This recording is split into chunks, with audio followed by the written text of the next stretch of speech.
Right, so welcome back to the channel. I hope you're all doing very well. Today we're going to be looking at the Leeds versus Leicester preview, going over score predictions, predicted lineups, talking about what the game means for Leeds.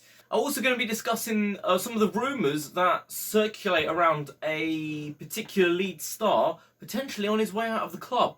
But before we get into any of that, please remember to subscribe to the channel. Super important that you do that so that you get all the content and help me get towards, help me reach my goal of hitting 1,000 subscribers. That'll be amazing if we could make that happen, and it just helps me continue to create the content.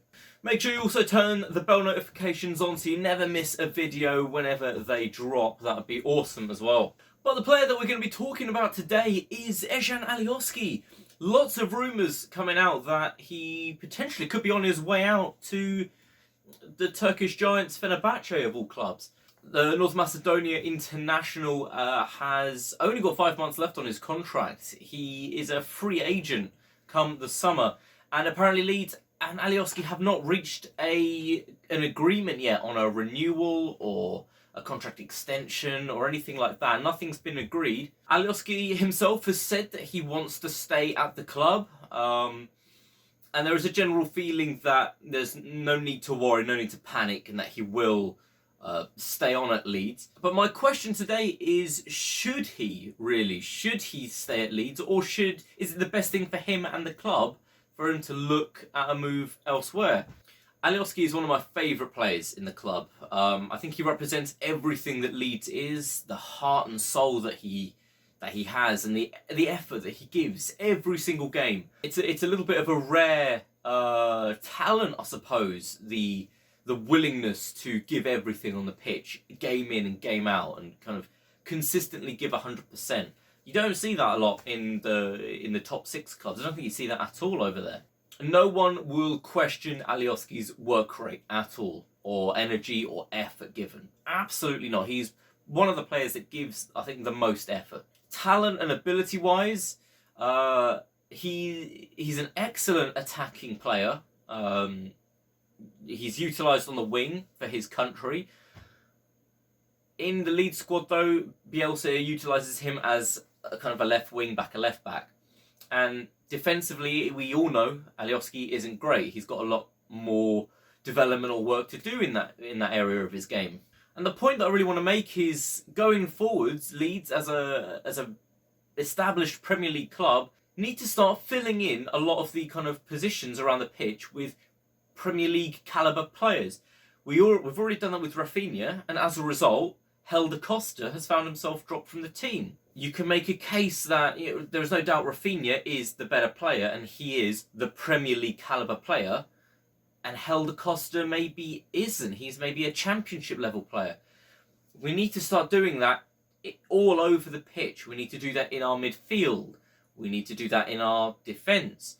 The left back position is one of those areas where currently we maybe have a championship level caliber of player, and it might be one that we need to look to upgrade in the summer. I think Leeds as a Premier League club going forwards don't keep Alioski as a starting left back in the squad.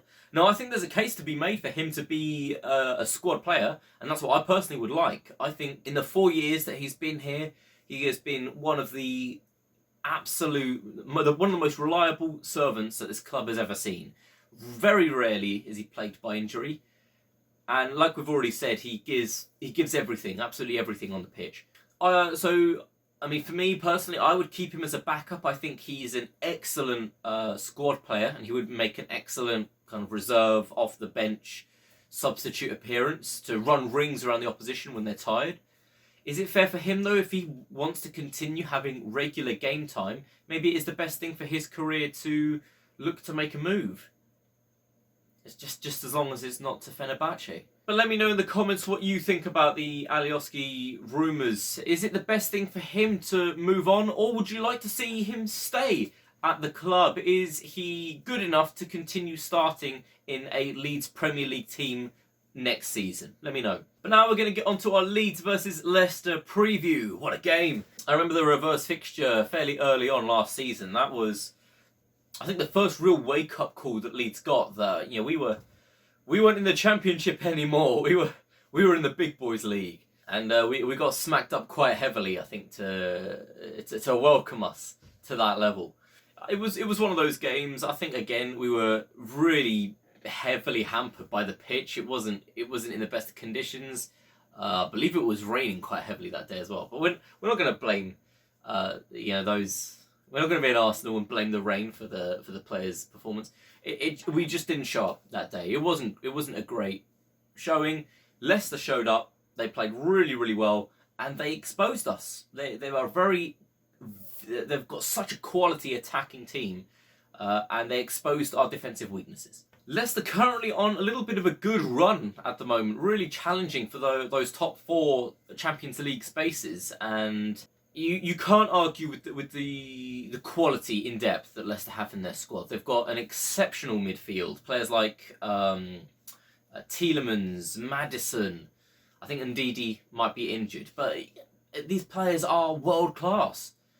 Jamie Vardy, world class again. We know he's going to be out for this game, which is it's a small comfort really. Their kind of main danger man is out, but I think they're utilising Alioski Perez now up front, and they can get goals from all over the pitch. We've already mentioned Maddison, a real threat. Harvey Barnes as well. We know all about him, capable of scoring a goal against Leeds.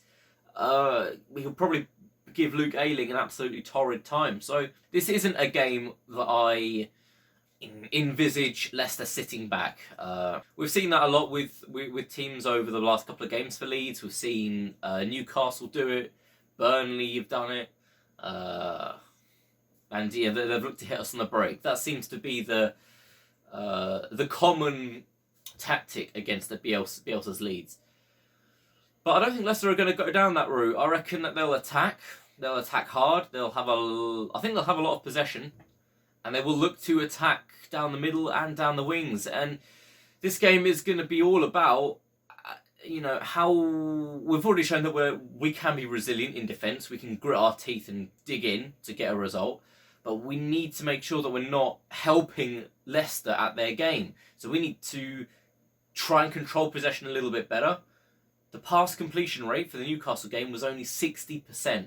That has to improve. We cannot give Leicester the ball 1 out of every 2 passes that we make. That if we do that, we lose the game. Simple as. But this is going to be a hard game regardless, just because of man for man, the quality that Leicester have. It outranks the Leeds team hugely, and they are coached well. They have a very smart manager, Brendan Rodgers. He will know exactly how to set the Leicester team up optimally to get a result here. So Leicester are one of the teams that I think are the worst matchup for Leeds, even more so than the likes of Man United and Chelsea and Spurs and all that. Leicester are a team that I really do fear. I think that they are always capable of showing up and putting a team away, and they will excel at preying on defensive naivety, which sometimes Leeds do show. Having said that, I'm going to go for a high-scoring draw, even though Bielsa sides don't do draws. I think we're going to get beaten this game. Realistically, I do think Leicester will come away with the 3 points, and there's no shame in that. There's no shame in getting beaten by a Leicester side. A lot of teams are going to be beaten by Leicester, and it just means that the 3 points we got against Newcastle were that much more important.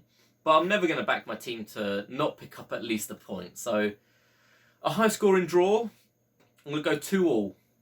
2-2, but I'm expecting maybe a 4-2, 3-1 Leicester win. Expected lineups, I want to see Meslier in goal, Ayling at right back, Cooper and Strauch are at centre back. They're the best centre back pairing that we have at the moment that are fit. Dallas at left back. This is a game that we need Dallas over Alioski because there's going to be much more emphasis on the defensive side of this game. So Dallas at left back. Calvin Phillips just kind of ahead of the defence in that kind of midfield role. He's going to have such an important game trying to keep Maddison quiet because he's going to be man marking their main danger man. And he's got to have a good game. He's got to completely take Maddison out of the game, and he's got to try and find those key passes for us to unlock Leicester's defence. Because I do think Leicester's defence can be got at if you play it well. I think their defence is probably the least impressive part of their game. Rodrigo and Click are going to be in the midfield, just in front of Calvin. And then Harrison and Rafinha on the wings. It's going to be an important game for them. They are the standout players, and they are going to need to really put in the performance. We're going to need to see Rafinha at the top of his game to really frighten the Leicester fullbacks and really create stuff for Leeds. And then Bamford up front. We know Bamford's been having a really poor time of it as of late, and this is a game he needs to step up in.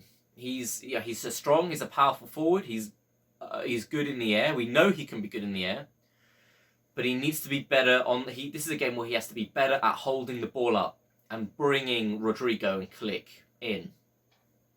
The Newcastle game, he was abysmal. It was one of his poorest games in this season for Leeds.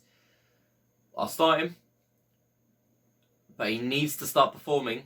And if he's having a repeat of the Newcastle game where he's a frustrated, isolated figure, he's not holding the ball up, he's giving it away in transition when we're looking to break, then maybe we bring on Roberts at half-time. Never thought I'd hear myself saying that. But that's going to be all from me. I reckon it's going to be a 2-2 high-scoring draw.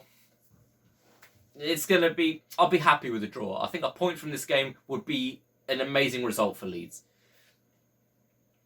But again, there is no shame in getting beaten by Leicester. They're a top side and one of the worst teams stylistically for Leeds to go up against. That's going to be all from me today. Thank you very much for tuning in. Let me know in the comments what your score predictions are going to be, what you think about the Alioski situation, and what your predicted lineups will be for the Leicester game as well. Do you think we can win this game? Or do you think, is it not that important for our season? Do we look to kind of put it aside and move on to the next game? Please remember to like, comment and subscribe if you're liking the content. Help get this channel up to 1,000 subscribers and we can continue to pump out the content. That is the goal at the end of the day. And you guys have been amazing so far in supporting the channel. So thank you very much for that. That's going to be all from me. And as always, stay safe.